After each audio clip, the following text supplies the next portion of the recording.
"Who are you, beautiful stranger?" Elliot whispered to the woman in the emerald gown, pulling her closer on the dance floor. His wife watched from across the ballroom, fuming. He didn't care. This mysterious woman was intoxicating. "You'll find out at midnight," she smiled behind her golden mask. The countdown began. 10, 9, 8. Masks came off across the ballroom. Elliot removed his, then she removed hers. His blood turned to ice. Tamara, the woman he'd abandoned 6 years ago. "Miss me?" Before he could speak, 3 children in matching holiday outfits ran through the crowd. "Mommy! Happy New Year!" They hugged her legs. Elliot staggered backward. Those faces. His faces. His wife pushed through the crowd. "Who is she? And why do those children look exactly like you?" Tamara straightened her emerald gown. "Happy New Year, Elliot. Meet your children."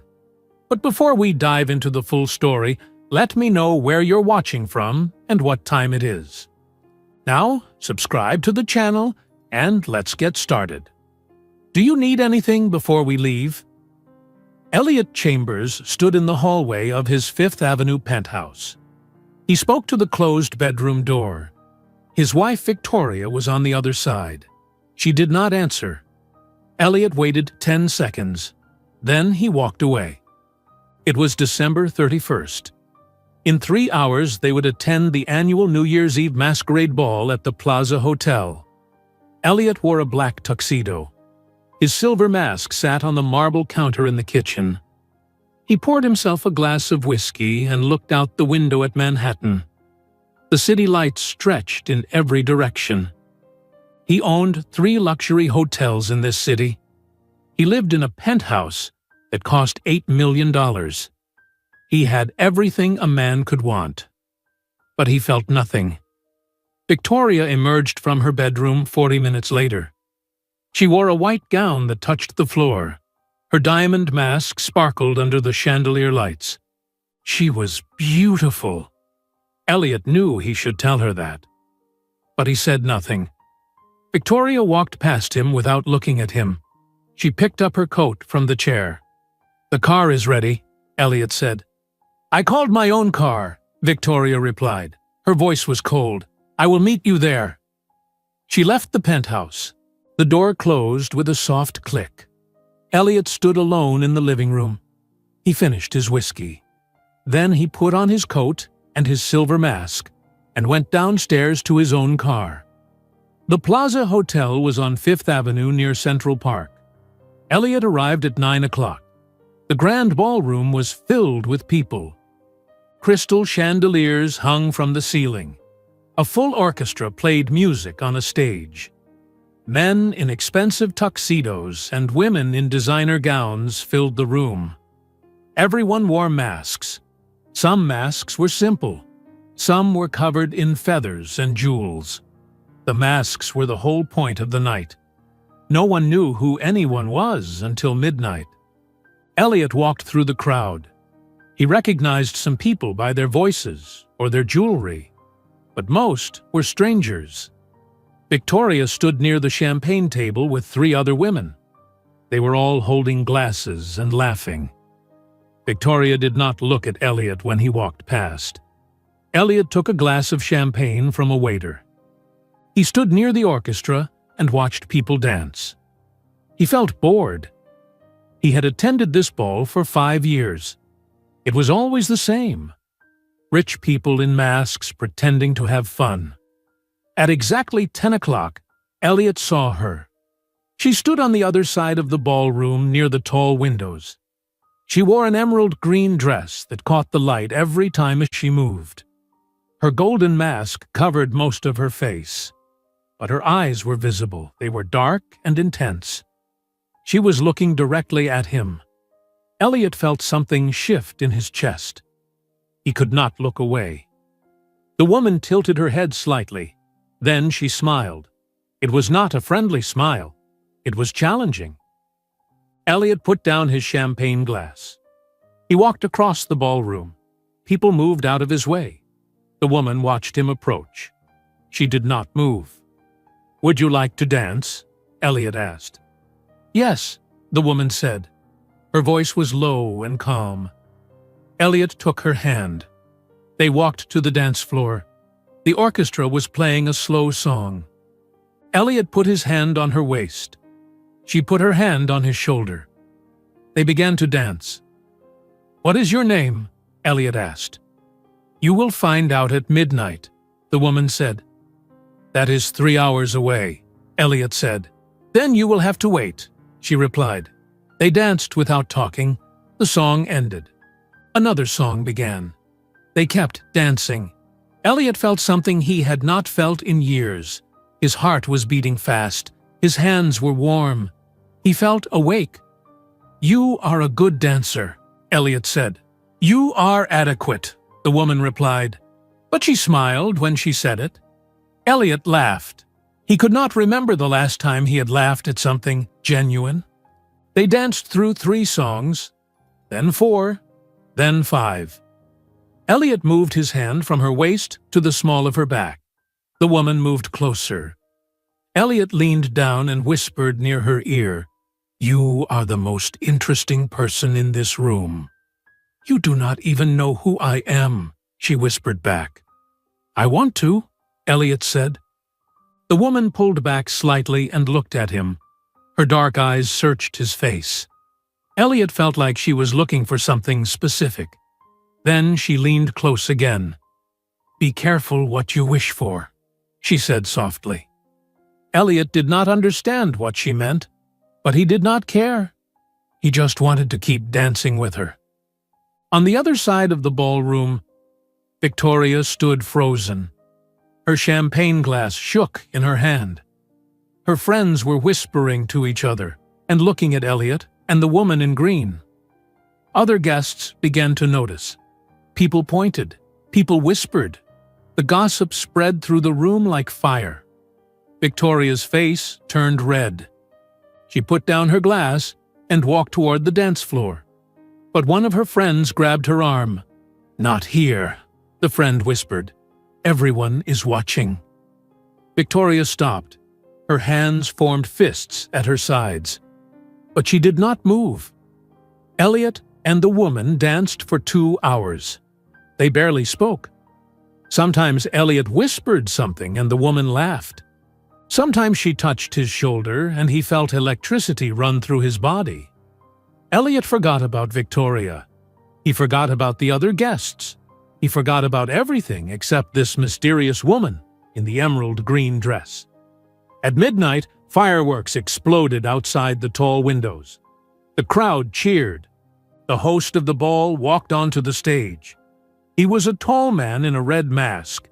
He held a microphone. "Ladies and gentlemen," the host announced, "it is time for the new year. It is time to reveal ourselves. Everyone must remove their masks." The crowd cheered again. People began removing their masks.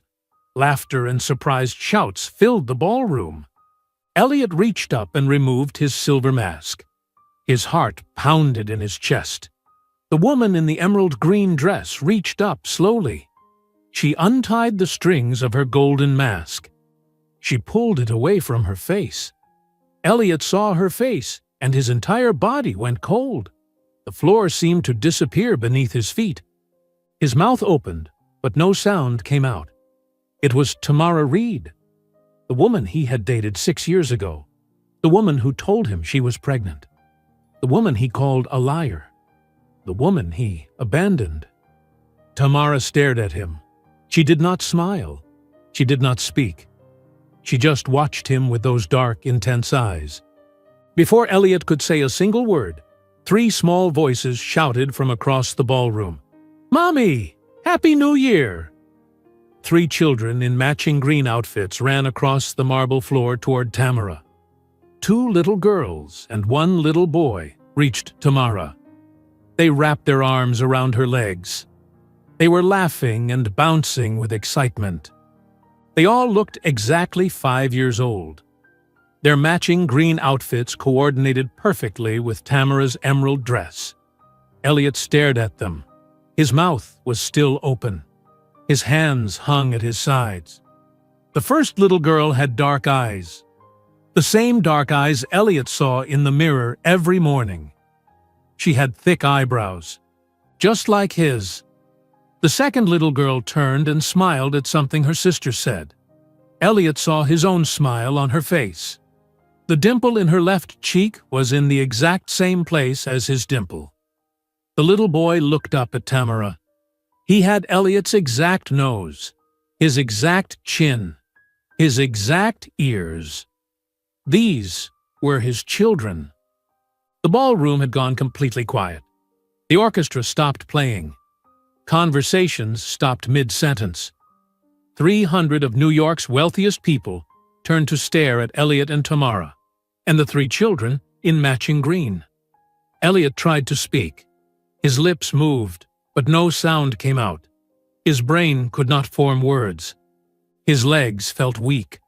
One of the little girls looked up at him. She tilted her head with curiosity. "Mommy, who is that man?" she asked. Before Tamara could answer, Elliot heard footsteps behind him. Fast, angry footsteps. He turned. Victoria was marching across the dance floor. Her white gown swirled around her legs. Her face was bright red. She reached Elliot and grabbed his arm.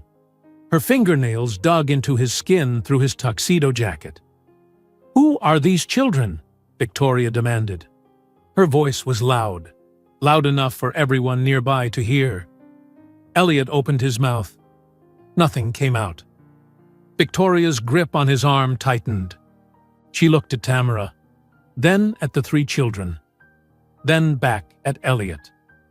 "Answer me," Victoria shouted. "Who are they?"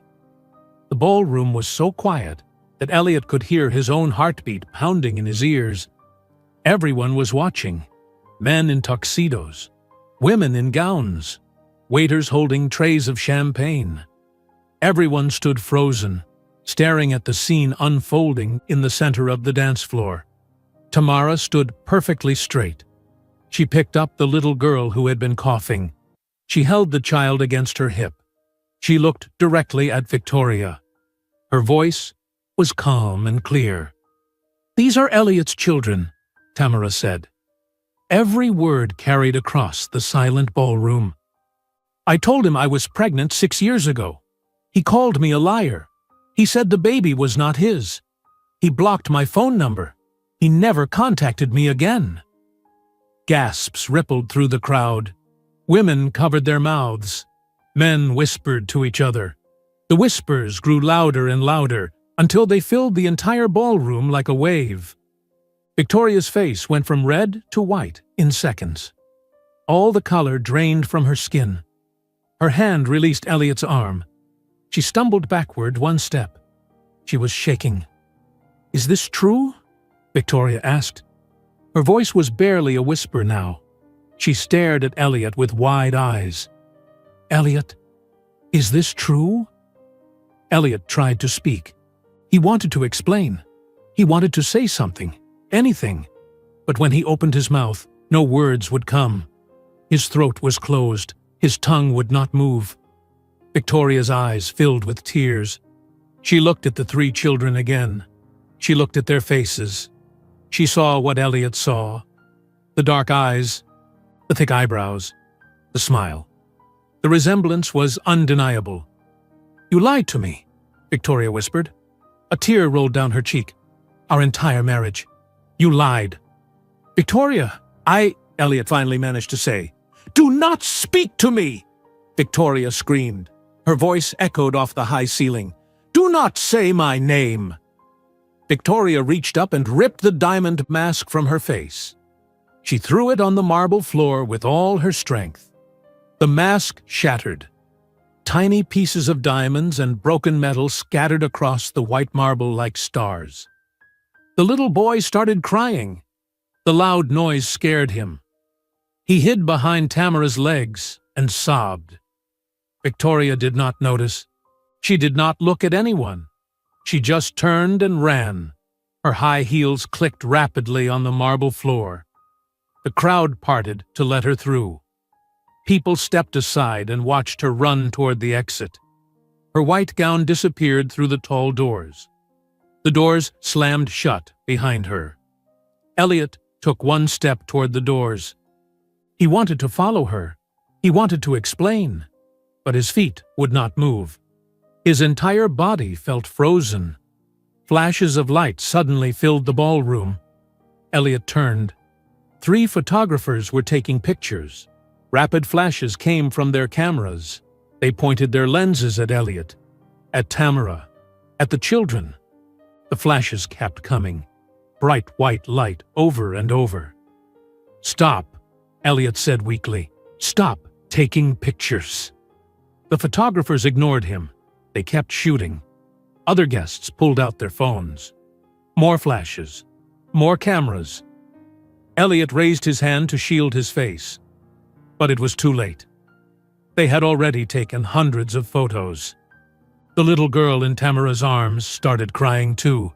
The bright flashes scared her. Tamara turned away from the cameras and covered the child's eyes. Elliot finally moved. He walked toward Tamara. The crowd stepped back as he approached. No one wanted to stand too close to him. He stopped 3 feet away from Tamara. The 2 little girls stared at him. The little boy was still crying behind Tamara's legs. "Why did you come here tonight?" Elliot asked. His voice sounded strange in his own ears, hollow and distant. Tamara looked at him. Her face showed no emotion, no anger, no satisfaction. Nothing. "A friend gave me tickets to this ball," Tamara said. "She works for the catering company. She knew you would be here. I wanted you to see them. I wanted you to see what you abandoned. I wanted you to face the truth." "I can explain," Elliot said. "Explain what?" Tamara asked. "Explain how you called me a liar when I told you I was pregnant? Explain how you blocked my number? Explain how you never once tried to find out if I was telling the truth?" Elliot had no answer. Everything she said was true. There was no explanation that would make it better. "What are their names?" Elliot asked quietly. Tamara shifted the little girl on her hip. "This is Lily. She has asthma. That is Rose." She pointed to the second little girl. "She has trouble reading. And this is James." She touched the top of the little boy's head. He was still hiding and crying. He has nightmares every night because he does not understand why he does not have a father like the other children at school. Each word hit Elliot like a punch to the stomach. He looked at the 3 children. Lily, Rose, James, his children. He had 3 children, and he never knew their names until this moment. "I am sorry," Elliot whispered. "Tamara, I am so sorry." "Sorry?" Tamara's voice was sharp now. "I raised them alone in a 2-bedroom apartment in Brooklyn. I worked as a nurse during the day. I worked as a waitress at night. My mother helped me until she died last year. You never sent money. You never called. You never even tried to find out if the pregnancy was real. And now you are sorry?" Elliot felt tears in his eyes. He could not remember the last time he cried. Not at his mother's funeral. Not at his wedding. Not ever. But now tears filled his eyes, and he could not stop them.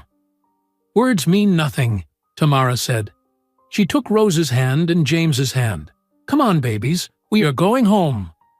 "But Mommy, we just got here," Rose said. "You said we could stay until midnight." "We are leaving now," Tamara said firmly but gently. Tamara walked toward the exit. The 3 children followed her. Lily looked back at Elliot over Tamara's shoulder. Her dark eyes, his eyes, stared at him with confusion. Then they disappeared through the tall doors. Elliot stood alone in the center of the Plaza Hotel ballroom. 300 people stared at him in complete silence. Camera flashes still popped around the room. Elliot could hear whispers starting again. His name. Tamara's name. The word children repeated over and over. Elliot's legs finally gave out. He sat down hard on the marble floor. His expensive tuxedo crumpled. His silver mask lay on the floor next to Victoria's broken diamond mask. He put his face in his hands. His entire life had just collapsed in front of everyone he knew, and he had no one to blame but himself. Elliot sat on the marble floor for several minutes. Eventually, someone helped him stand. He did not see who it was. He walked out of the Plaza Hotel without looking at anyone. His driver was waiting outside. Elliot got into the black car without speaking. The driver did not ask questions. They drove through Manhattan in silence. The penthouse was dark when Elliot arrived. It was 3 o'clock in the morning. Elliot turned on the lights in the living room. Everything looked exactly the same. The white leather couches, the expensive paintings on the walls, the marble counters in the kitchen. But something felt different. Elliot walked down the long hallway to Victoria's bedroom. He opened the door. The closet was empty. Every dress was gone. Every pair of shoes. Every piece of jewelry. Victoria had moved fast. She must have called someone during the ball. Someone came and packed everything while they were at the plaza. Elliot walked to his own bedroom. He sat on the edge of his bed. He did not take off his tuxedo. He did not take off his shoes. He just sat there, staring at the wall. He could not stop seeing their faces. Lily, Rose, James, his children. 5 years old. They existed for 5 years, and he never knew them. Elliot did not sleep. He sat on his bed until sunlight came through the windows. At 8 o'clock in the morning, someone knocked on his door. Elliot stood up slowly. His body ached. His head hurt. He walked to the door and opened it. A man in a gray suit stood in the hallway. He held a brown folder. "Elliot Chambers?" the man asked. "Yes," Elliot said. "I am Robert Klein. I represent Victoria Chambers." The man held out the folder. "These are divorce papers. Mrs. Chambers is filing for divorce on the grounds of adultery and emotional distress. She requests that you review these documents with your attorney. She wants a response within 7 days." Elliot took the folder. He did not open it. "Do you understand what I just said?" Robert Klein asked. "Yes," Elliot said. His voice was flat. "Good. Have your attorney contact me." The man handed Elliot a business card. Then he turned and walked away. Elliot closed the door. He dropped the folder on the marble counter. He did not look at it. His phone started ringing. Elliot picked it up. The screen showed 15 missed calls, 23 text messages, 3 voicemails. He did not want to listen to any of them. But the phone rang again in his hand. It was Gerald Brooks, one of his business partners. Elliot answered. "Gerald," Elliot said. "What the hell happened last night?" Gerald asked. His voice was angry. "I've been getting calls all morning. My wife showed me photos from the ball. Photos of you with some woman and 3 children. The gossip websites are calling them your secret family. Elliot, what is going on?" "It is complicated," Elliot said. "Complicated?" Gerald shouted. "Do you have 3 children you never told anyone about?" Elliot was silent. "Answer me," Gerald demanded. "Yes," Elliot said quietly. "I have 3 children. I did not know about them until last night." Gerald was quiet for a long moment. Then he spoke in a cold voice. "I am ending our partnership. I will have my lawyer send the paperwork. I cannot be associated with this kind of scandal. It is bad for business." "Gerald, wait," Elliot started to say. But Gerald had already hung up. The phone rang again. It was another business partner. Then another. Then another. Every call was the same. They were angry. They were ending their partnerships. They said Elliot's reputation was destroyed, and they could not afford to be connected to him. Elliot's phone kept ringing. He turned it off and threw it on the couch. He walked to his computer and opened it. He typed his own name into the search engine. Hundreds of articles appeared. The headlines made his stomach hurt. Hotel mogul's secret children exposed at Plaza Ball. Manhattan businessman abandoned pregnant girlfriend. Elliot Chambers' hidden family revealed on New Year's Eve. Every article had photos. Photos of Elliot and Tamara dancing. Photos of Victoria running out of the ballroom. Photos of the 3 children in their matching green outfits.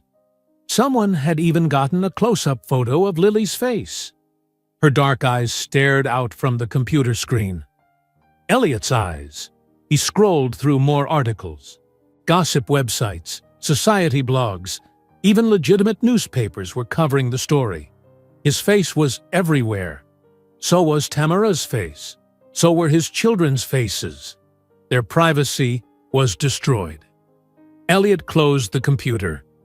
He walked to the window and looked out at Manhattan. The city looked the same as always. But everything in his life had changed in 6 hours. His phone rang again, even though he had turned it off. The power must have come back on. Elliot picked it up. It was Marcus Chen, his best friend since college. Elliot answered. "Marcus," Elliot said. He felt relief. Finally, someone who might understand. "Elliot, I cannot talk long," Marcus said. His voice was uncomfortable. "I just wanted to call and tell you that I cannot be seen with you right now. My wife is very upset about what happened. She says it reflects badly on our family. I am sorry, but I cannot be associated with this situation. I hope you understand." "Marcus, we have been friends for 20 years, Elliot said. His voice cracked. "I know, but I have a reputation to protect. I have a family." "I am sorry, Elliot. I really am. But do not call me again." Marcus hung up.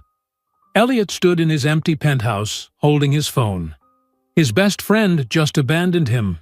His business partners abandoned him. His wife abandoned him. Everyone was gone. He walked to the kitchen and poured himself whiskey, even though it was only 9 o'clock in the morning. He drank it in one swallow.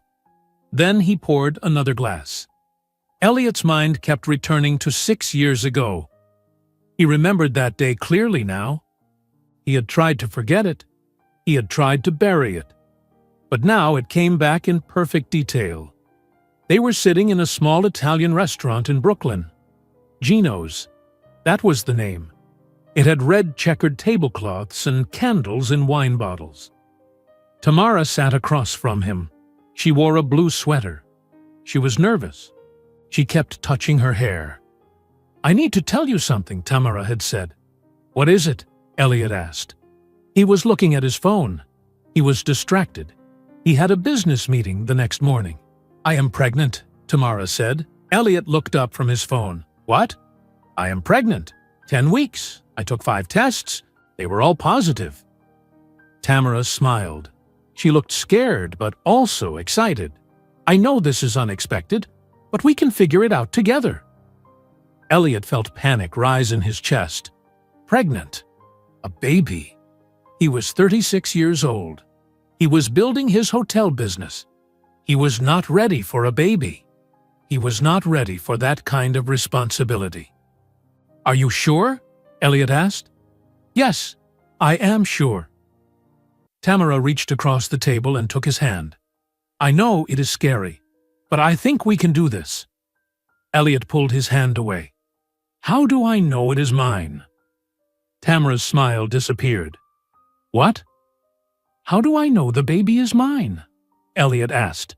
His voice was cold. "We have only been dating for 4 months. You could have been with someone else."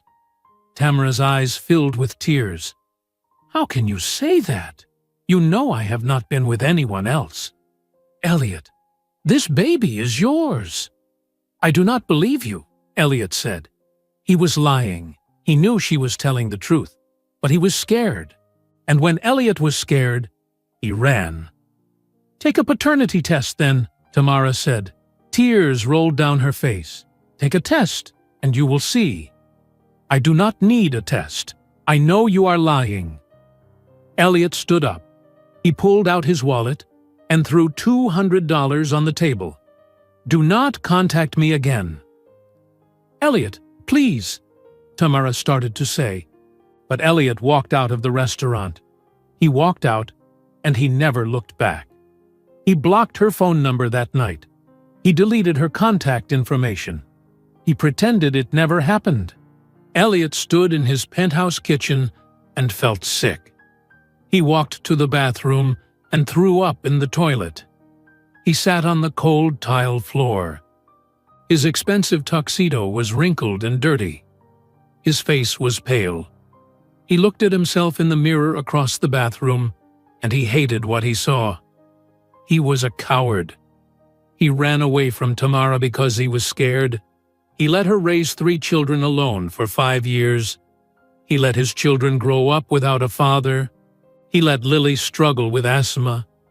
He let Rose struggle with reading. He let James have nightmares. All because he was too afraid to face the truth. Elliot stood up slowly. He walked back to the living room. He picked up his phone and turned it on. He searched for private investigators in New York City. He found one named Daniel Kovach, former police detective, specialized in finding people. Elliot called the number. "Kovach Investigations." A man's voice answered. "My name is Elliot Chambers. I need to find someone. How much do you charge?" Daniel Kovach gave Elliot an address in Midtown Manhattan. They agreed to meet that afternoon at 2 o'clock. Elliot arrived 15 minutes early. The office was on the 3rd floor of an old building on 42nd Street. The door had Kovach Investigations painted in black letters. Elliot knocked. "Come in," a voice called. Elliot opened the door. The office was small. 1 desk, 2 chairs. Filing cabinets against the wall. A man sat behind the desk. He was about 50 years old. He had gray hair and a thick mustache. He wore a brown jacket with patches on the elbows. "Mr. Chambers?" the man asked. "Yes. Are you Daniel Kovach?" "I am." Daniel pointed to the chair across from his desk. "Sit down." Elliot sat. He felt nervous. He did not know why. He hired people all the time. But this felt different. "You said you need to find someone," Daniel said. He pulled out a notebook and a pen. "Who are you looking for?" "Her name is Tamara Reed. She lives somewhere in Brooklyn. She has 3 children. She works as a nurse," Daniel wrote in his notebook. He did not look up. "Why are you looking for her?" Elliot hesitated. "She is the mother of my children. I need to talk to her." Daniel looked up. He studied Elliot's face. "Are you the guy from the Plaza Hotel? The one in all the newspapers?" "Yes," Elliot said quietly. Daniel nodded slowly. He did not say anything for a moment. Then he put down his pen. "Mr. Chambers, I will be honest with you. I read about what happened. The articles say you abandoned this woman when she was pregnant. They say you never tried to contact her. Is that true?" "Yes," Elliot said. "That is true." "And now you want to find her? Why? To apologize? To ease your guilt?" Elliot felt anger rise in his chest. "I want to find her so I can meet my children, so I can help them, so I can try to fix what I did wrong." Daniel picked up his pen again. "Fixing 6 years of abandonment is not easy." "I know that," Elliot said. "It will cost you $5,000. Half now, half when I find her." Elliot pulled out his checkbook. He wrote a check for $2,500 and handed it to Daniel. "I will call you when I have information," Daniel said. 3 days later, Elliot's phone rang. It was Daniel. "I found her," Daniel said. "Tamara Reed. She lives at 147 Monroe Street in Brooklyn. Apartment 3B. She works at Mount Sinai Hospital in Manhattan. The children go to public school 131 in Brooklyn." "Thank you," Elliot said. His heart was beating fast. "Mr. Chambers," Daniel said, "be careful. This woman has no reason to trust you. Do not expect her to welcome you with open arms." "I understand," Elliot said. On Saturday morning, Elliot drove to Brooklyn. He crossed the Brooklyn Bridge just after 10 o'clock. The sky was gray and cold. January in New York was always cold. Elliot drove through neighborhoods he had never visited before. Small stores, busy streets, people walking on sidewalks carrying shopping bags. This was a different world from his Fifth Avenue penthouse. He found Monroe Street. It was lined with old brick buildings. Some had graffiti on the walls. Children played on the sidewalks, even though it was cold. Elliot parked his black Mercedes. Several people stopped and stared at his car. It did not belong here. Elliot walked to number 147. It was a 4-story building. The front door was heavy metal with scratched paint. He pulled it open and climbed the stairs. The stairwell smelled like cooking food and old carpet. He reached the 3rd floor. Apartment 3B was at the end of the hallway. Elliot stood outside the door. He could hear voices inside. Children's voices. They were laughing. Elliot's hand shook as he raised it to knock. He knocked 3 times. The laughing stopped. Footsteps came toward the door. The door opened, but a chain lock held it in place. Tamara looked through the gap. When she saw Elliot, her entire body went stiff. "What are you doing here?" Tamara asked. Her voice was hard. "I need to talk to you," Elliot said. "We have nothing to talk about." Tamara started to close the door. "Please," Elliot said. "Please, Tamara, just give me 5 minutes." "No," Tamara pushed the door. "I want to meet my children," Elliot said quickly. "I want to help. I want to—" "You want?" Tamara interrupted. Her eyes flashed with anger. "You want? What about what I wanted 6 years ago? What about what I needed? Where were you then?" "I know I was wrong," Elliot said. "I know I hurt you. But please, let me try to make it right." "You cannot make it right," Tamara said. "You can never make it right. Now leave before I call the police." "Tamara, leave!" Tamara shouted. She slammed the door. Elliot heard the lock click. Elliot stood in the hallway. He knocked again. No one answered. He knocked a 3rd time. Still no answer. From inside the apartment, he heard a child's voice. "Mommy, who was that man?" "No one," Tamara said. "Just someone who got the wrong apartment." Elliot walked slowly back down the stairs. His legs felt heavy. He got into his car and sat there. He did not start the engine. He just sat and stared at the building. At noon, the front door of the building opened. Tamara came out with the 3 children. They all wore winter coats. Lily wore a pink hat. Rose wore a purple hat.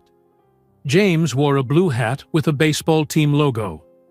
They walked down the sidewalk together. Tamara held Rose's hand on one side and James's hand on the other side. Lily walked close to Tamara's leg. Elliot waited until they turned the corner. Then he got out of his car and followed them. He stayed on the other side of the street. He kept his distance. Tamara and the children walked 2 blocks. They turned into a small playground. It had swings and a slide and a sandbox. A few other children were playing there with their parents. Tamara sat on a bench. The children ran to the playground equipment. Elliot stood across the street behind a parked van. He watched through the van's windows. He felt strange watching them like this, but he could not walk away. Lily and Rose went to the swings. They pushed themselves back and forth. James went to the sandbox. He knelt down and started building something with his hands. Tamara watched all 3 of them constantly. She never looked at her phone. She never talked to the other parents. She just watched her children. Elliot watched them for an hour. He saw how Lily could not swing as high as her sister. She stopped after a few minutes to catch her breath. He saw how Rose yelled at another child who took her turn on the slide. She was loud and fearless. He saw how James played alone in the sandbox. He did not talk to the other children. He stayed by himself. After an hour, Lily got off the swing and walked to Tamara. She said something Elliot could not hear. Tamara stood up and walked with Lily to a quieter part of the playground. Then Lily started coughing. It was not a normal cough. It was harsh and painful. Lily bent over and coughed and coughed. She could not stop. She could not catch her breath. Tamara knelt down quickly. She pulled a small blue inhaler from her purse. She held it to Lily's mouth. Lily breathed in. She coughed more. Tamara held the inhaler to her mouth again. Lily breathed in again. Slowly, the coughing stopped. Lily's breathing was still rough, but it was better. Tamara held Lily against her chest and rubbed her back. Elliot felt pain in his chest. Physical pain. His daughter could not breathe. His daughter needed medicine just to play on a swing. And he had done nothing to help her. He had lived in luxury for 5 years while his daughter struggled to breathe. Rose and James ran over to their sister. They looked scared. Tamara said something to them, and they relaxed a little. After a few minutes, Lily stood up. Tamara took all 3 children by the hand, and they walked out of the playground. They headed back toward their building. Elliot stayed behind the van until they were out of sight. Then he walked slowly back to his car. He sat in the driver's seat and put his head on the steering wheel. He thought about Lily's coughing. He thought about the inhaler. He thought about how Tamara handled it so calmly. She had done this before, many times. She knew exactly what to do because she did it alone. Every time. For 5 years. Elliot started his car and drove back to Manhattan. But he could not stop seeing Lily's face as she struggled to breathe. Elliot returned to his penthouse that night. He could not eat. He could not sleep. Every time he closed his eyes, he saw Lily coughing. He saw her struggling to breathe. He saw the fear in Rose's and James's eyes as they watched their sister. At 3 o'clock in the morning, Elliot was still awake. He sat in his living room in the dark. He made a decision. He needed to know everything about his children. Everything about their lives. He picked up his phone and called Daniel Kovach, even though it was the middle of the night. "Hello?" Daniel answered. His voice was rough with sleep. "It is Elliot Chambers. I need to hire you again." "Mr. Chambers, it is 3 in the morning." "I know, I am sorry, but I need you to find out everything about Tamara Reed's life. Where she works, what she does, what the children need, everything." Daniel was quiet for a moment. "Mr. Chambers, this is starting to feel wrong. You are asking me to investigate this woman's private life." "I will pay you $5,000, Elliot said. "I just need to know what my children need. Please." Daniel sighed. "I will call you tomorrow." 1 week later, Daniel called Elliot to come to his office. Elliot arrived at noon. Daniel had a thick folder on his desk. "This is everything I found," Daniel said. He did not look happy. "But I want to say something first. This woman is struggling. She is working herself to death to take care of those kids. What you are about to read is going to be hard to hear. Are you ready for that?" "Yes," Elliot said. Daniel pushed the folder across the desk. Elliot opened it. Inside were papers with typed information. There were also photographs. Photos of Tamara leaving the hospital in blue scrubs. She looked exhausted. Photos of the children walking to school. Photos of their apartment building. Elliot read the first page. Tamara Reed worked at Mount Sinai Hospital as a registered nurse. She worked 12-hour shifts 3 days a week. On Monday and Thursday nights, she also worked at Joe's Diner in Brooklyn as a waitress from 6 o'clock in the evening until midnight. She slept 4 to 5 hours a night. The triplets' full names were Lily Mae Reed, Rose Ann Reed, and James Elliott Reed. Elliott stopped reading when he saw the middle name, James Elliott. His son had his name. Elliott kept reading. Lily had severe asthma. She needed a prescription inhaler that cost $300 every month. The insurance from Tamara's job only covered half. Tamara paid the rest out of pocket. Rose had dyslexia. Her teacher recommended she see a specialist and get a tutor, but Tamara could not afford it. Rose was falling behind in reading. She was starting to hate school. James had severe anxiety.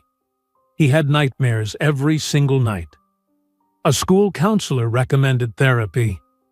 The counselor gave Tamara a list of child therapists, but therapy cost $150 per session. Tamara could not afford it. James was not getting the help he needed. Tamara's mother, Patricia Reed, had died from cancer 14 months ago. Tamara paid for the funeral. It cost $8,000. She put it on credit cards. Tamara was $40,000 in debt. Credit cards, medical bills, her mother's funeral. She made minimum payments every month, but the debt never got smaller. A neighbor named Mrs. Chen watched the children when Tamara worked night shifts at the diner. Mrs. Chen was 73 years old. She did not charge Tamara money because she knew Tamara could not afford to pay. Elliott read every page twice. When he finished, he put his head in his hands. "Are you okay?" Daniel asked. "No," Elliott said. "I am not okay." Elliott paid Daniel the rest of his fee and left. He drove back to his penthouse. He sat on his couch and stared at the folder. $40,000 in debt. His children needed medicine and therapy and tutors. And Tamara was doing it all alone on a nurse's salary and tips from a diner. Elliott opened his laptop. He looked at his bank accounts. His divorce from Victoria was being finalized. She was taking the penthouse. She was taking one of his 3 hotels. She was taking $3 million. Elliott's lawyer said the divorce would be final by March. Elliott's phone rang. It was Stephen Wu, one of his business partners. Elliott answered. "Elliott, I am calling to let you know that the Lexington Hotel is losing money," Stephen said. "Occupancy is down 30%. Several corporate clients canceled their contracts. They said they do not want to be associated with your name anymore." "I understand," Elliott said. "I think you should sell," Stephen said, "before you lose more." "I will think about it," Elliott said. "There is something else," Stephen said. "I am ending our partnership. I am sorry, Elliott, but this situation has hurt my reputation too. I need to distance myself from you." "I understand," Elliott said again. He felt nothing. No anger, no surprise, just emptiness. Stephen hung up. Elliott put his phone down. His business was falling apart. His reputation was destroyed. His marriage was over. Everything he built for 20 years was disappearing. But all he could think about was Lily's coughing, Rose struggling to read, James having nightmares every night. February passed. Then March. Elliott's divorce was finalized on March 15th. Victoria took everything she wanted. Elliott signed the papers without fighting. His lawyer was angry. He said Elliott should fight for more. But Elliott did not care anymore. One night in early April, Elliott sat alone in a hotel bar. Not one of his hotels. A different hotel where no one knew him. He ordered whiskey. He drank it slowly. His phone was on the bar next to his glass.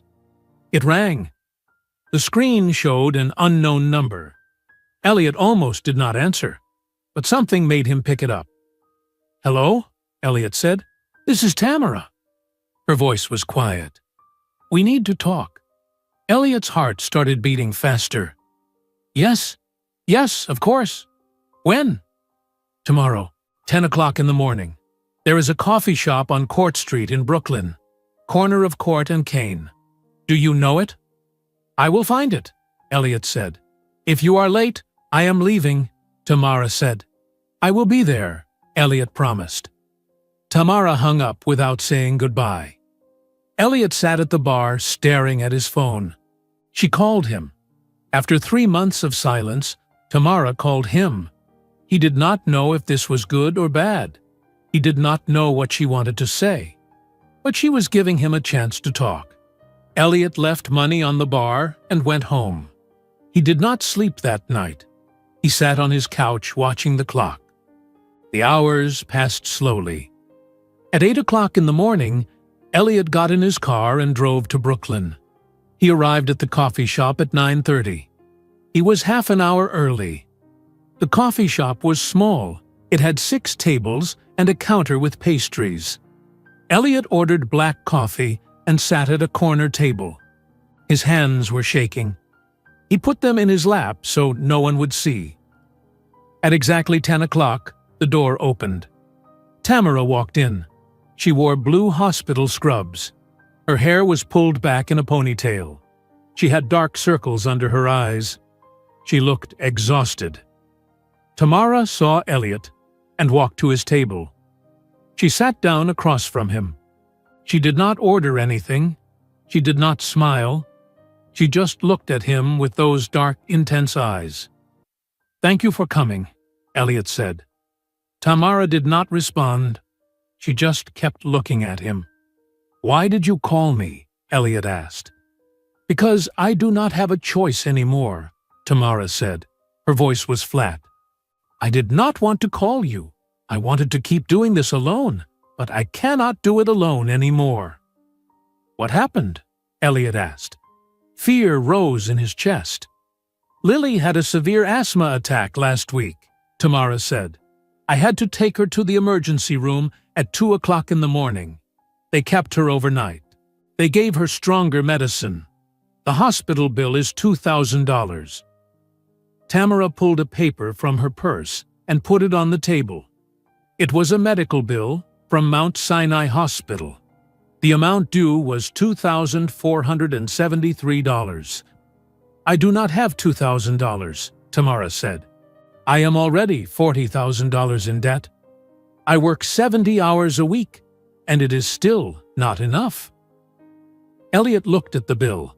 He felt that pain in his chest again. "Rose is failing reading class," Tamara continued. "Her teacher says she needs special help. She needs a tutor. But tutors cost money I do not have. And James wakes up screaming every single night. He is terrified of the dark.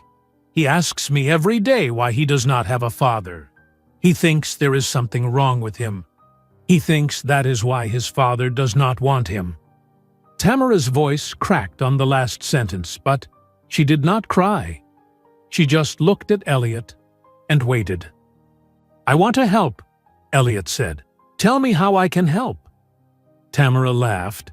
It was not a happy laugh. It was bitter and sharp. "Help?" Tamara said. "Where were you when I was pregnant and throwing up every morning before work?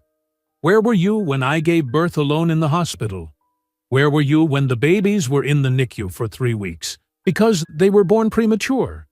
Where were you when I had no money for diapers and formula?" Elliot opened his mouth, but no words came out. "Where were you when Lily had her first asthma attack, and I thought she was going to die?" Tamara continued. Her voice got louder. "Where were you when Rose started school, and the other kids made fun of her because she could not read? Where were you when James had nightmares every single night, and I had to hold him until morning because I could not afford therapy?" "I was not there," Elliot said quietly. "I know. I am sorry." "Sorry does not pay for medicine," Tamara said. "Sorry does not pay for food or rent or hospital bills. Sorry does not help when your daughter cannot breathe and you are terrified and alone." Elliot felt tears in his eyes. He did not try to hide them. "You are right. I was a coward. I ran away because I was scared.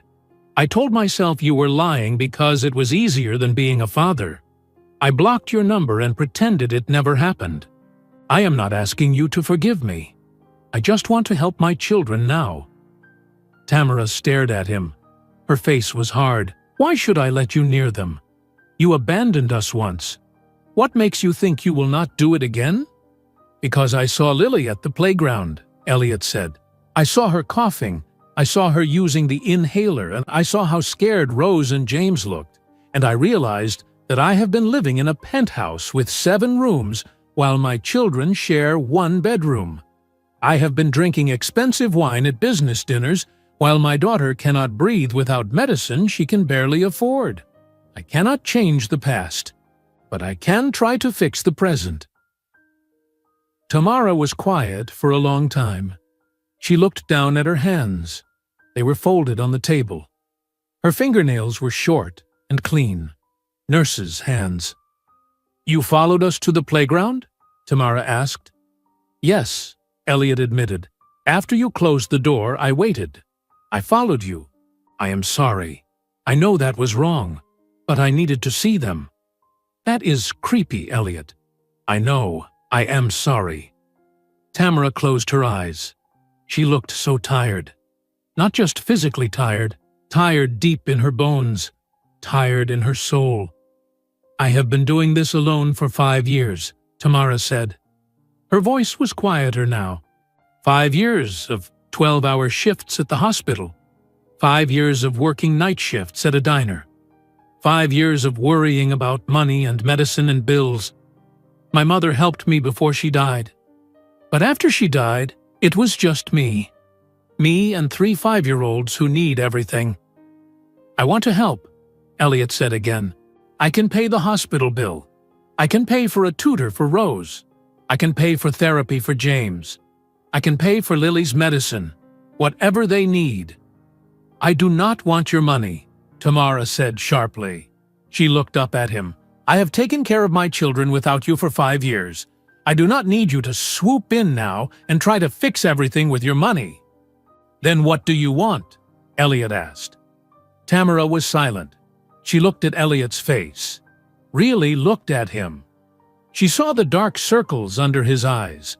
She saw how much weight he had lost. She saw something in his expression that she did not see at the Masquerade ball. Something real. "I want you to meet them," Tamara finally said. "Not because you deserve it, but because they deserve to have a father. James asks me every single day why he does not have a dad. Lily draws pictures of families with a mom and a dad and 3 kids. Rose acts like she does not care, but I know she does. They need a father." Elliot felt hope rise in his chest. "When?" "Saturday, 2 o'clock in the afternoon. You can come to my apartment. You can stay for 1 hour. That is it." "Okay," Elliot said. "Thank you. Thank you, Tamara." "Do not thank me yet," Tamara said. Her voice became hard again. "I am going to tell you the rules. If you break any of them, you can never see them again. Do you understand?" "Yes," Elliot said. "Rule 1. If you walk into their lives, you have to stay. You cannot visit a few times and then disappear. If you start this, you have to finish it. If you break their hearts, I will never forgive you. Never." "I understand," Elliot said. "Rule 2. You do not get to buy their love. You do not show up with expensive toys and gifts. You show up with time and attention. That is what they need." "Okay," Elliot said. "Rule 3. If they are scared or uncomfortable, you leave immediately. I do not care if you just got there. If they want you to leave, you leave." "I will leave if they want me to," Elliot promised. Rule 4. You do not make promises you cannot keep. Do not tell them you will do something unless you are absolutely certain you can do it. They have been disappointed enough. "I will not make promises I cannot keep," Elliot said. Tamara studied his face again. She was trying to decide if she could trust him. Elliot could see the doubt in her eyes. He could see the fear. She was terrified of letting him near her children, but she was also exhausted and desperate. 1 hour on Saturday, Tamara repeated. 2 o'clock. Do not be late. I will be there at 2 o'clock, Elliot said. Tamara stood up. She put the hospital bill back in her purse. She turned to leave. Then she stopped and looked back at Elliot. They do not know who you are, Tamara said. I told them their father was not able to be with us. I did not tell them you abandoned us. I did not tell them you called me a liar. I protected you even though you did not deserve it. Do not make me regret that. I will not, Elliot said. Tamara walked out of the coffee shop. Elliot sat at the table for a long time after she left. His coffee was cold. He did not drink it. He just sat there, thinking about Saturday. He was going to meet his children, really meet them. Not at a masquerade ball surrounded by hundreds of people, not from across the street at a playground. He was going to walk into their home. He was going to talk to them. He was going to see their faces up close. Elliot left the coffee shop and walked to his car. He sat in the driver's seat and thought about what he should do. He thought about buying them gifts. But Tamara said no expensive toys. She said they needed time and attention. Elliot had never spent time with children before. He did not know what 5-year-olds liked. He did not know what to talk to them about. He did not know how to be a father.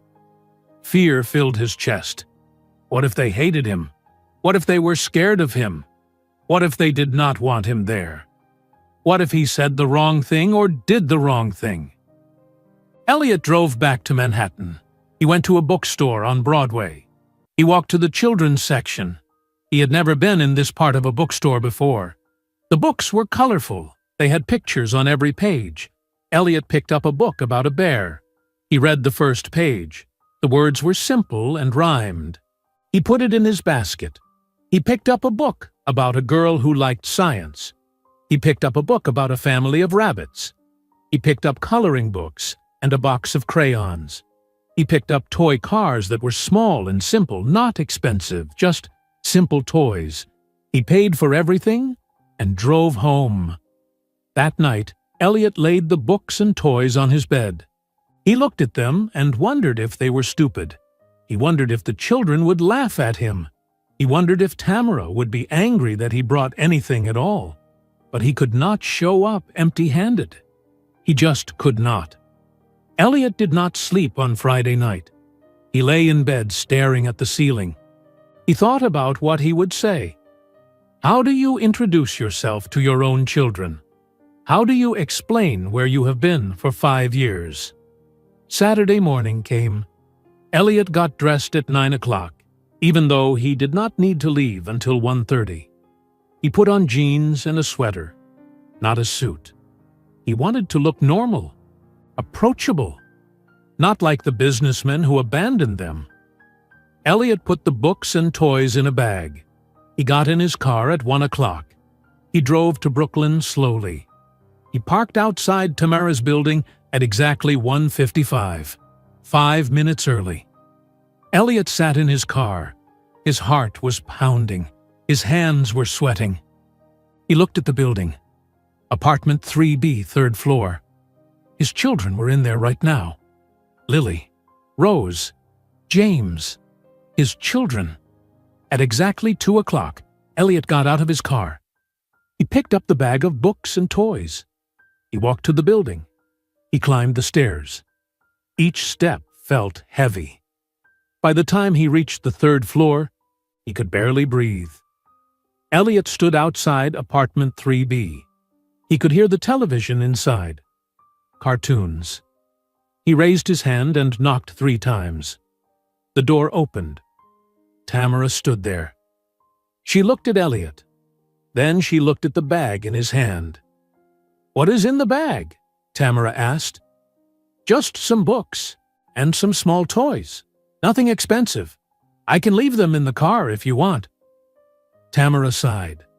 "It is fine. Come in." She opened the door wider. Elliot walked into the apartment for the first time. The apartment was small, The living room had one old couch covered with a brown blanket. A small television sat on a wooden stand. There was a kitchen table with 4 chairs. The walls were painted white, but the paint was old and cracked in some places. Laundry hung on a rack near the window. The apartment was clean, but crowded. Everything was neat and organized, but there was not much space. 3 children sat on the couch. They were watching cartoons. When Elliot walked in, they turned their heads and stared at him. No one spoke. Elliot stood frozen in the doorway. He had seen them before at the Masquerade ball and at the playground. But this was different. This was their home. He was in their space, and they were looking directly at him. Lily sat on the left side of the couch. She wore pink sweatpants and a white shirt with a butterfly on it. Her hair was pulled back in 2 braids. Rose sat in the middle. She wore purple leggings and an orange shirt. Her hair was loose around her shoulders. James sat on the right. He wore blue jeans and a red shirt with a truck on it. His hair was cut short. They all had Elliot's dark eyes. They all had his thick eyebrows. Looking at them was like looking at 3 mirrors showing him his own childhood face. "Kids," Tamara said. Her voice was gentle but firm. "This is Elliot. He is your father." The silence in the room was heavy. James's eyes went wide. He grabbed a pillow from the couch and held it in front of his face. Rose crossed her arms over her chest. Her mouth became a thin line. Lily tilted her head to the side and stared at Elliot. "Our father?" Lily asked. She looked at Tamara. "The one you told us about?" "Yes," Tamara said. "Why was he not here before?" Lily asked. She looked back at Elliot.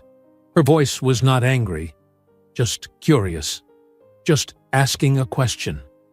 Tamara opened her mouth to answer, but Elliot spoke first. "I made a mistake," Elliot said. His voice came out rough. He cleared his throat. "I made a very big mistake. I should have been here. I am sorry, I was not." Lily kept staring at him. "What kind of mistake?" Elliot did not know how to answer that. How do you explain abandonment to a 5-year-old? He looked at Tamara. She looked back at him but did not help. This was his responsibility. "Sometimes grown-ups do things that are wrong," Elliot said slowly. "I did something wrong. I was not here when you needed me. I want to try to make it better now." "You cannot make it better," Rose said. Her voice was sharp. She turned away from Elliot and looked back at the television. Elliot felt those words hit him in the chest. She was right. He could not make it better, but he had to try. Elliot walked slowly into the living room. He sat down on the floor, not on the couch near the children, just on the floor. He put the bag next to him. All 3 children watched him. Even Rose turned her head slightly to look. "I brought some things," Elliot said. He opened the bag and pulled out the coloring books. "I did not know what you like, so I just brought some books and crayons, and some small cars for James." He set the items on the floor in front of him. Then he sat back and waited. No one moved. The television played a cartoon about a dog. Elliot watched it, even though he was not paying attention to what was happening on the screen. He just sat on the floor and waited. 5 minutes passed, then 10, then 15. Elliot did not speak. He did not push. He just sat there. His legs started to hurt from sitting on the hard floor, but he did not move. After 20 minutes, Lily slid off the couch. She walked slowly toward Elliot. She stopped a few feet away and looked at the coloring books on the floor. "What kind of books are those?" Lily asked quietly. "Coloring books," Elliot said. "You can color the pictures any way you want." "Can I see one?" Lily asked. "Yes," Elliot said. He picked up a coloring book with animals on the cover. He held it out to her. Lily took a step closer. She took the book from his hand. She opened it and looked at the pages. "This one has butterflies," Lily said. She showed Elliot a page with butterflies. "Do you like butterflies?" Elliot asked. "Yes, they are my favorite." Lily sat down on the floor, not close to Elliot, but not far away either. She picked up the box of crayons and opened it. "What color are you going to make the butterfly?" Elliot asked. "Purple," Lily said. She pulled out a purple crayon and started coloring carefully. Her tongue stuck out a little bit as she concentrated. Elliot watched her color. He did not say anything. He just watched. Lily colored the butterfly purple. Then she colored the flowers around it pink and yellow. "That is beautiful," Elliot said. Lily looked up at him. She smiled. It was small and quick, but it was a smile. Rose was watching from the couch. Elliot saw her looking at the coloring books on the floor. She was trying to act like she did not care, but she kept looking. "Rose, do you want a coloring book too?" Elliot asked. "No," Rose said quickly. She turned back to the television. Elliot did not push. He just sat quietly. Lily kept coloring. She finished the butterfly page and turned to a new page. This one had a cat. "Do you like purple?" Lily asked Elliot suddenly. "Yes," Elliot said. It was the same lie he would have told before, but this time he did not care if it was a lie. If Lily liked purple, then he liked purple. "It is my favorite color," Lily said. "Mommy says I would wear purple every day if she let me." "Purple is a good color," Elliot said. "What is your favorite color?" Lily asked. Elliot had to think about that. He did not know what his favorite color was. He had never thought about it. "I think it is blue," he finally said. "James likes blue," Lily said. She pointed at her brother on the couch. James was still holding the pillow, but he was peeking over it now. His eyes watched Elliot. "Hi, James," Elliot said gently. James ducked behind the pillow again. 30 minutes passed. Lily colored 3 more pages. Rose got off the couch and sat on the floor. She picked up a coloring book, but she did not say anything to Elliot. She just started coloring on the other side of the room. Elliot watched her out of the corner of his eye. She was coloring fast and hard, pressing the crayon into the paper. She was angry. Elliot understood that. James stayed on the couch behind his pillow, but he was watching. Elliot could see his dark eyes peeking over the top. "James, do you want to see the cars I brought?" Elliot asked. James shook his head no. The pillow moved back and forth. "That is okay," Elliot said. "Maybe next time."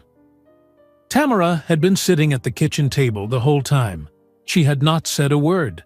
She just watched, making sure Elliot did not do anything wrong, making sure the children were safe. After an hour, Tamara stood up. "Okay, kids, time for Elliot to go." "Already?" Lily asked. She looked disappointed.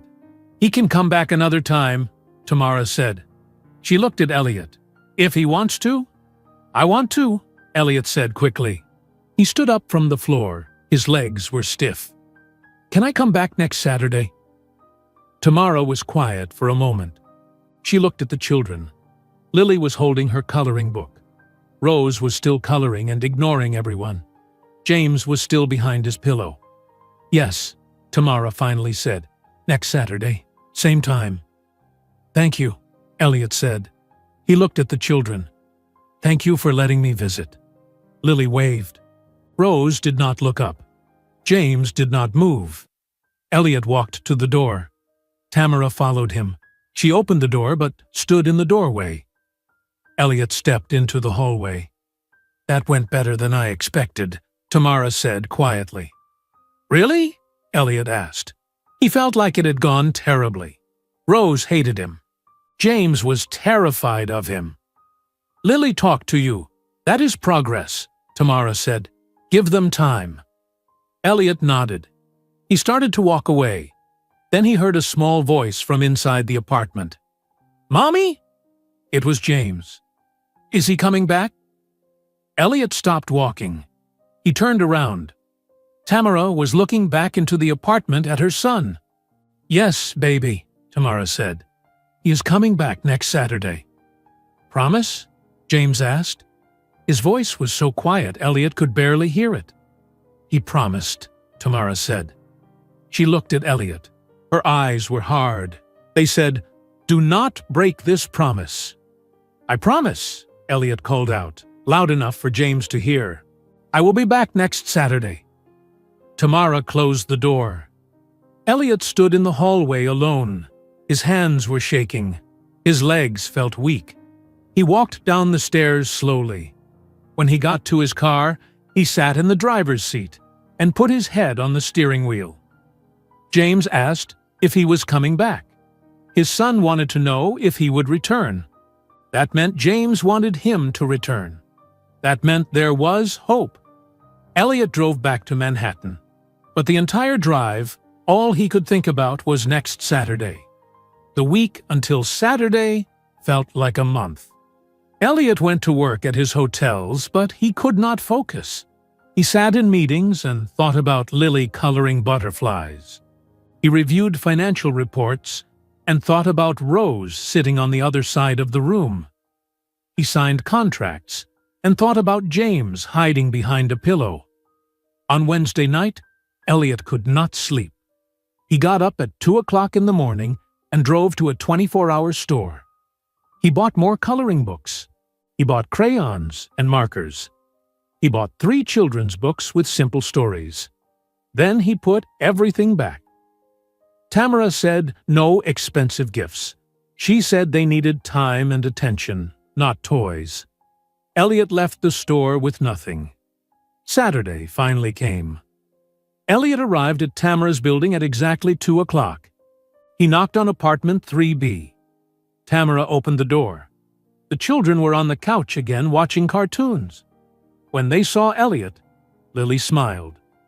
Rose looked away. James grabbed his pillow. Elliot sat on the floor again. He did not bring any gifts this time. He just sat there and watched cartoons with them. After 10 minutes, Lily came and sat next to him. She asked him questions about the cartoon. Elliot answered even though he did not really understand what was happening on the screen. After 30 minutes, Rose spoke. She did not look at Elliot. She kept her eyes on the television. But she spoke. "Where do you live?" Rose asked. Elliot was surprised. He answered carefully. "I live in Manhattan, across the river." "Why do you live there and not here?" Rose asked. "Because that is where my apartment is," Elliot said. "Why did you not move here to be with us?" Rose asked. Her voice was sharp, accusing. Elliot did not know how to answer that. Because he did not think about them for 5 years. Because he was a coward. Because he was selfish. He could not say any of those things to a 5-year-old. "I should have," Elliot finally said. "You are right." Rose looked at him for the first time. She studied his face. Then she turned back to the television and did not say anything else. But she had spoken to him. That was progress. The next Saturday, Elliot visited again. This time, James did not hide behind the pillow the entire time. He sat on the opposite side of the room and watched Elliot play a simple card game with Lily. Elliot did not know the game. Lily had to explain the rules 3 times. But Elliot kept trying. Lily laughed when Elliot made mistakes. The Saturday after that, James moved closer. He sat on the floor near Elliot and Lily. He did not join the game, but he was closer. Elliot could feel his small presence beside him. Every Saturday, Elliot came back. He sat on the floor. He colored with Lily. He read simple books to them in his awkward way. He did not do funny voices. He did not make sound effects. But the children listened anyway. In early May, Elliot was at his apartment when his phone rang. It was Mount Sinai Hospital. They were calling to confirm a payment. "What payment?" Elliot asked. The payment for Lily Reed's emergency room visit. Someone paid the full amount yesterday. We are just confirming it was authorized. How much was paid? Elliot asked. $2,473, the woman on the phone said. Elliot had not paid that bill, but he knew who needed it paid. He made a quick decision. Yes, Elliot said. I authorized it. Please send the receipt to Tamara Reed. Will do. Thank you, Mr. Chambers. Elliot hung up. Then he called the hospital billing department. He gave them his credit card information. He paid Lily's entire hospital bill. 3 hours later, his phone rang. It was Tamara. She was yelling before Elliot could even say hello. What did you do? Tamara shouted. What did you do, Elliot? I paid the hospital bill, Elliot said calmly. I did not ask you to pay it. I did not want your money. Lily needed medicine. The hospital needed to be paid. I paid it. I can take care of my own children, Tamara yelled. I have been doing it for 5 years without you. They are my children too, Elliot said. His voice was firm, not angry, just firm. I should have been helping for 5 years. I am helping now. Tamara was silent on the other end of the phone. Elliot could hear her breathing hard. Do not do that again, Tamara finally said. Do not pay my bills without asking me first. I cannot promise that, Elliot said. If my children need something, I am going to provide it. Tamara hung up without saying goodbye. Elliot thought she might cancel the next Saturday visit. But when Saturday came, Tamara opened the door at 2 o'clock. She let him in. She did not smile, but she let him stay for 2 hours instead of 1. During that visit, Elliot told Tamara about an idea he had. He wanted to hire a tutor for Rose, someone who specialized in teaching children with dyslexia. Tamara started to say no, but then Rose spoke up. What is a tutor? Rose asked. Someone who helps you learn to read, Elliot said. Someone who makes it easier. Would they come here? Rose asked. She looked interested but also scared. Yes, they would come here 3 times a week, Elliot said. Rose looked at Tamara. Can I try it, Mommy? Tamara looked at her daughter's face. She saw hope there. She looked at Elliot. How much does a tutor cost? I will pay for it, Elliot said. Elliot, Tamara started. Please, Elliot said, let me do this, for Rose. Tamara was quiet. Then she nodded. Okay, but if Rose does not like the tutor, we stop. Deal, Elliot said. Elliot hired a tutor named Miss Angela. She was 28 years old and had taught children with learning disabilities for 6 years. She came to Tamara's apartment on Monday, Wednesday, and Friday afternoons. Rose was resistant at first. She did not want to admit she needed help. But Miss Angela was patient. She made learning fun. She never made Rose feel stupid. After a month, Rose read her first full book. It was a simple book about a dog, only 30 pages. But Rose read every single word by herself. She was so proud that she made Elliot read it 5 times when he visited on Saturday. You read this whole book? Elliot asked. He was smiling. By myself, Rose said. Her face was shining. Miss Angela says I am getting better every day. I am so proud of you, Elliot said. Rose smiled. It was the first time she had smiled at Elliot. It made his chest feel tight. Elliot also found a therapist for James. His name was Dr. Patel. He specialized in childhood anxiety disorders. Elliot called Tamara and asked if he could set up an appointment. Tamara was hesitant. Therapy is expensive, Tamara said. I will pay for it, Elliot said. James needs help. Let me help him. Tamara agreed. James started going to therapy once a week. Dr. Patel taught James breathing exercises for when he felt scared. He taught James that nightmares were not real. He taught James that his feelings were okay. After a few weeks, James's nightmares became less frequent.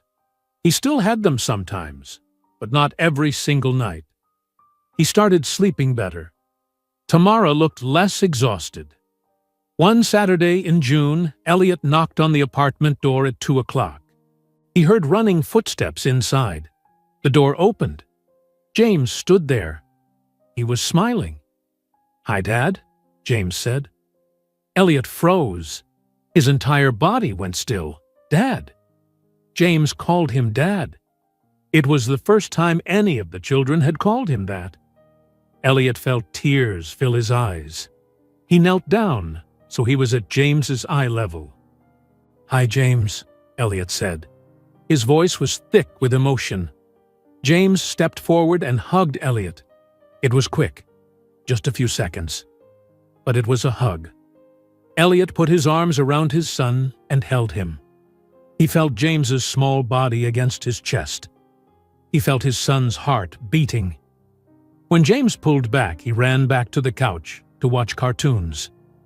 Elliot stood up slowly. Tamara was standing in the doorway, watching. She had tears in her eyes, too. "He has been practicing all week," Tamara said quietly. "He wanted to call you Dad. He asked me if it was okay." "What did you tell him?" Elliot asked. "I told him it was okay, if that is what he wanted," Tamara said. Elliot walked into the apartment. He sat on the floor. Lily came and sat next to him immediately. Rose brought a book and asked him to read it. James sat on Elliot's other side. Elliot read the book out loud. His voice cracked several times, but he kept reading. The three children sat close to him, listening, trusting, calling him Dad. After that day, everything changed. Elliot did not just visit on Saturdays anymore. He asked Tamara if he could come on Wednesday evenings, too. Tamara said yes. So every Wednesday, Elliot drove to Brooklyn after work. He brought pizza, not from an expensive restaurant, just pizza from the local place on the corner. They ate together at Tamara's small kitchen table. All 5 of them crowded around the table meant for 4. Elliot sat on a wooden stool that was lower than the other chairs, but he did not care. The children talked about their week. Lily told Elliot about the butterfly she saw at school. Rose told him about the new book she read with Miss Angela. James told him about his friend Miguel, who had a dog. Elliot listened to every word. He asked questions. He laughed at their jokes, even when they did not make sense. On Sundays, Elliot started helping Tamara with grocery shopping. He met her at the local market on Smith Street at 10 o'clock in the morning. The children ran ahead, picking out cereal and fruit. Elliot pushed the shopping cart. Tamara made a list and checked off each item. At the checkout, Elliot paid before Tamara could stop him. She got angry the first time, but after that, she stopped fighting it. Elliot carried all the heavy bags up 3 flights of stairs to Tamara's apartment. Tamara walked ahead with the children. When they got inside, Elliot helped put the groceries away.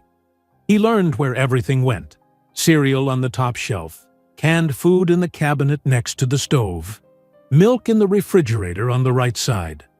By August, Elliot was visiting 3 times a week. Wednesday evenings, Saturday afternoons, Sunday mornings. His life had completely changed. 6 months ago, he attended fancy business dinners and charity galas. Now he ate pizza at a crowded table and carried grocery bags upstairs. 6 months ago, he slept alone in a huge penthouse. Now he read bedtime stories to 3 children who called him Dad. Elliot's relationship with Tamara was still complicated. She did not trust him completely. Sometimes she watched him with doubt in her eyes. Sometimes she snapped at him when he said the wrong thing. But she also saw how happy the children were. She saw how Lily's asthma was under control, because she had good medicine now. She saw how Rose was reading at her grade level. She saw how James's nightmares were less frequent. One Saturday in August, Elliot took the children to Central Park. He drove them to Manhattan in his car. Lily and Rose sat in the back seat, arguing about which game to play. James sat in the middle, looking out the window. It was his first time going to Central Park. They spent 3 hours at the park. Elliot taught them how to ride bikes. He rented 4 bikes from a stand near the entrance. 1 for each child, and 1 for him. Lily was scared at first. She said her asthma might act up, but Elliot stayed close to her. He rode slowly beside her. After a few tries, she was riding by herself and laughing. They fed the ducks at the pond. They ate ice cream that dripped down their hands in the summer heat. They played on the playground until James said his legs hurt from running so much. Elliot had never felt this kind of tired before. It was a good tired, a tired that came from a playing and laughing instead of stress and work. During this time, Elliot made a big decision. He called his lawyer and his business partners. He told them he was selling his remaining 2 hotels, the Lexington Hotel and the Madison Hotel. They were the last 2 he owned. Victoria had taken the 3rd one in the divorce. His business partners were shocked. His lawyer tried to talk him out of it. "You built these hotels from nothing," his lawyer said. "This is your legacy. Why would you throw it away?" "I am not throwing it away," Elliot said. "I am choosing something more important." Elliot sold both hotels for $15 million total. It was less than they were worth. But Elliot did not care. He did not need the money for himself. He needed it for his children. After the sale went through, Elliot looked at Tamara's debt. $40,000, credit cards and medical bills and funeral costs for her mother. Elliot called every company she owed money to. He paid everything. All of it. $40,000 gone in one afternoon. Tamara found out 3 days later when she received notices in the mail. All her debts showed 0 balance. She called Elliot immediately. She was yelling before he answered. "What did you do?" Tamara shouted. "Elliot, what did you do?" "I paid your debt," Elliot said. "You had no right. That was my debt, my responsibility." "You should not have to carry that burden alone," Elliot said. "I should have been helping you all along. I am helping now." "I did not ask for your help with this." Tamara's voice was shaking. "I did not ask you to pay my bills like I am some charity case." "You are not a charity case. You are the mother of my children. You raised them alone for 5 years. You worked 2 jobs. You went into debt taking care of them. That debt should have been mine, too." "You cannot just fix 6 years with money?" Tamara yelled. "I know that," Elliot said. "I know money does not fix what I did. But it can make the present easier. You do not have to work night shifts at the diner anymore. You do not have to worry about paying minimum payments on credit cards. You can just focus on the kids." Tamara was silent. Elliot waited. "I need to see you," Tamara finally said. "Right now." "I will be there in 30 minutes, Elliot said. Elliot drove to Brooklyn. When he arrived at Tamara's building, she was waiting outside. The children were not with her. They must have been with Mrs. Chen, the neighbor. Tamara's arms were crossed. Her face was angry. "Get out of the car," Tamara said. Elliot got out. Tamara marched up to him. For a moment, Elliot thought she might hit him. But she did not. She just stared at him with tears in her eyes. "You cannot do this," Tamara said. Her voice broke. "You cannot just pay my debt and make decisions without asking me. I am not your responsibility." "My children are my responsibility," Elliot said. "And you take care of my children. So yes, you are my responsibility too. I have been taking care of everything alone for so long," Tamara said. Tears rolled down her face. "I do not know how to let someone help." "Then learn," Elliot said gently. "Let me help, please." Tamara put her hands over her face and cried. It was the first time Elliot had ever seen her cry. She had been so strong at the masquerade ball, so strong when she slammed the door in his face, so strong every single time he saw her. But now she was breaking down. Elliot did not try to touch her. He just stood there and waited. After a few minutes, Tamara wiped her face. She looked at Elliot with red eyes. "The children ask about you every day," Tamara said quietly. "When you are not here, they ask when you are coming back. James talks about you at school. He tells everyone about his dad. Lily draws pictures of our family now, and you are always in them. Rose reads her books to you before anyone else. They love you." Elliot felt his throat get tight. "I love them too." "I know you do," Tamara said. "I can see it. I did not want to see it at first. I wanted to keep hating you, but I cannot hate you when I see how happy they are." "What are you saying?" Elliot asked. "I am saying you can be a permanent part of their lives," Tamara said. "Not just weekend visits, real involvement, real co-parenting. They need you, and I cannot keep them from you anymore." "What does that mean exactly?" Elliot asked. "I do not know yet," Tamara admitted. "We will figure it out together." Elliot nodded.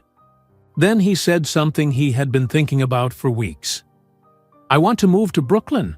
I want to be close to them. I want to be here when they need me." Tamara looked surprised. "You would leave Manhattan?" "Manhattan does not mean anything to me anymore," Elliot said. "My children are here. This is where I need to be." Tamara was quiet for a long moment. Then she nodded. "Okay, find an apartment close by. The kids will like that." Elliot went home that night and called a real estate agent. He put his Manhattan apartment on the market. 3 weeks later, it sold. Elliot found a small 2-bedroom apartment in Brooklyn, just 4 blocks from Tamara's building. It was nothing like his old penthouse. The floors creaked. The heating did not work well. The walls were thin. But it was close to his children. That was all that mattered. Elliot moved into his Brooklyn apartment in October. The children helped him unpack boxes. Lily organized his books on a shelf. Rose arranged his kitchen plates. James put Elliot's socks in a drawer. Everything was in the wrong place. But Elliot did not fix it. He left everything exactly where his children put it. His new apartment was on the 2nd floor of an old building. It had 2 small bedrooms, a living room, and a tiny kitchen. The bathroom sink dripped. The refrigerator made loud noises at night. The windows did not close all the way, so cold air came through. But Elliot could walk to Tamara's apartment in 5 minutes. He could see his children whenever they needed him. Elliot's old friends never called anymore.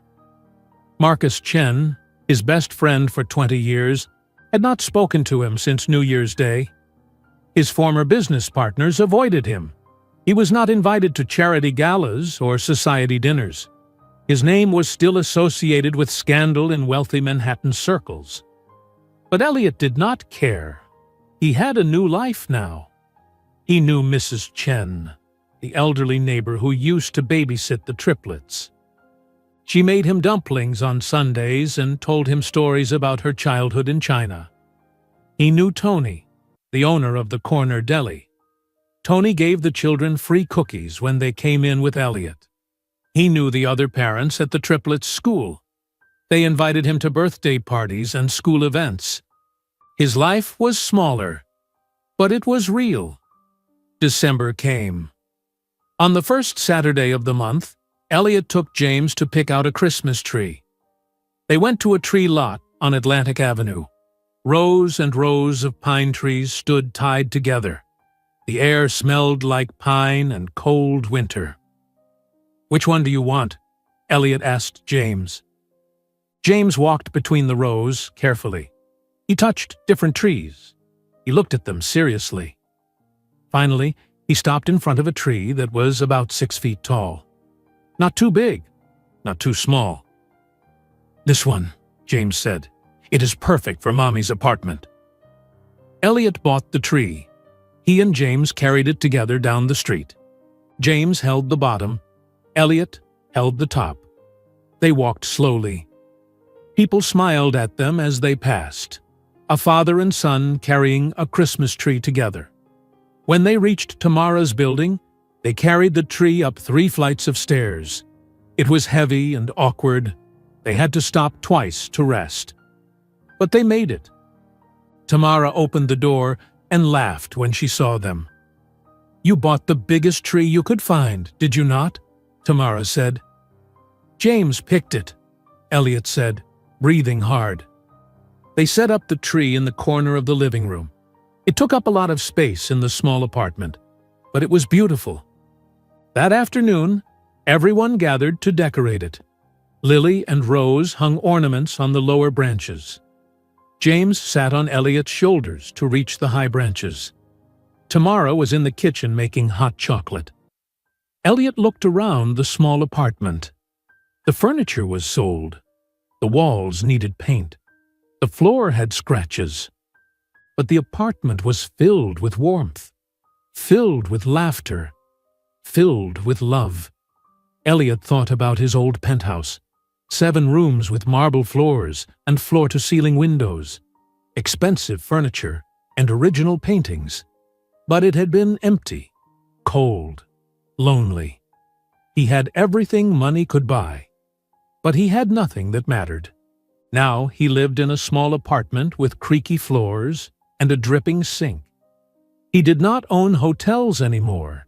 He did not wear expensive suits. He did not attend fancy parties. But he had 3 children who called him Dad. He had people who needed him. He had a purpose.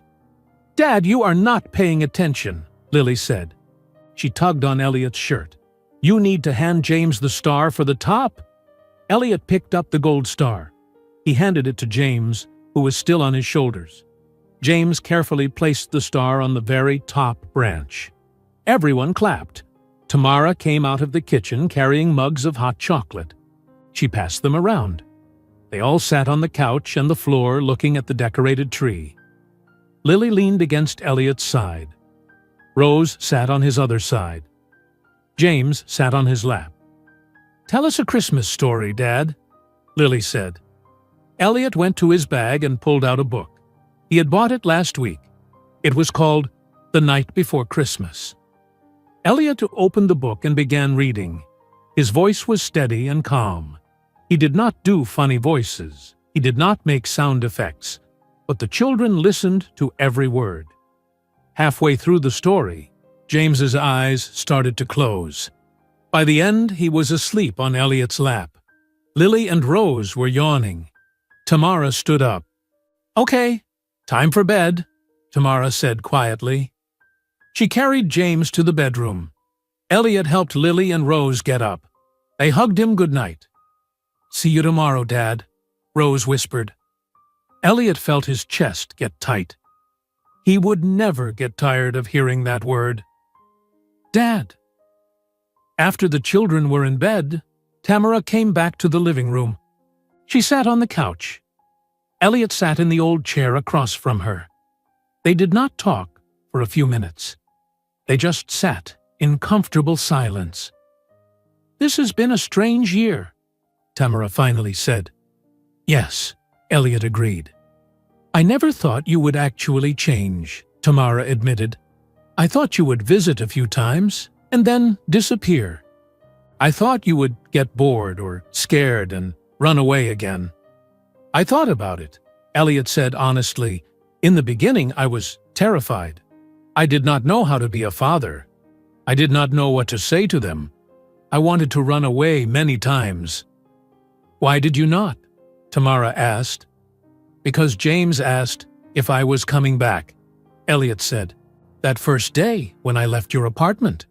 He asked if I was coming back, and I realized he wanted me to come back. My son wanted me. I could not run away from that." Tamara nodded slowly.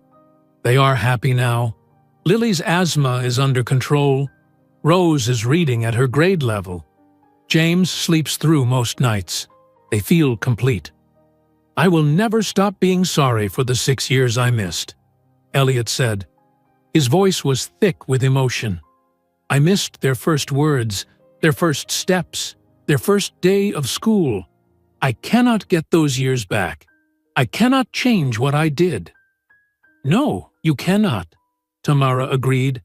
But you are here now. That is what matters. I will spend the rest of my life making up for those 6 years, Elliot said. I promise you that. You already are, Tamara said. She smiled at him. It was a real smile, warm and genuine. Not bitter, not angry. Just honest. Elliot stood up to leave. It was late, almost midnight. He put on his coat. Thank you, Elliot said, for giving me this chance, for letting me be their father. I know I do not deserve it. Maybe you did not deserve it, Tamara said, but they deserve to have a father. That is why I let you in. Elliot walked to the door. He turned back and looked at the Christmas tree in the corner. The lights blinked red and green. Ornaments hung from every branch. The gold star shined on top. Merry Christmas, Tamara, Elliot said. Merry Christmas, Elliot, Tamara replied. Elliot left the apartment and walked down the stairs. Outside, snow was starting to fall. Small white flakes drifted down from the dark sky. Elliot walked the 4 blocks to his apartment slowly. He looked at the neighborhood around him, the old brick buildings, the small stores with lights in the windows, the people walking home from late shifts. This was his life now. No penthouse, no luxury hotels, no society parties, no expensive cars or fancy restaurants. He lost everything that society told him mattered. His wealth, his status, his reputation. All of it was gone. But he gained the only thing that actually did matter. He gained a family who loved him. 3 children who waited for him to visit. 3 children who called him Dad. 3 children who needed him. Elliot reached his apartment building. He climbed the creaky stairs to the 2nd floor. He unlocked his door and went inside. The apartment was cold because the heating did not work well. The sink was still dripping in the bathroom. The refrigerator was making its usual loud noise. But Elliot smiled. Tomorrow he would see his children again. They would open presents together. They would eat breakfast together. They would be a family.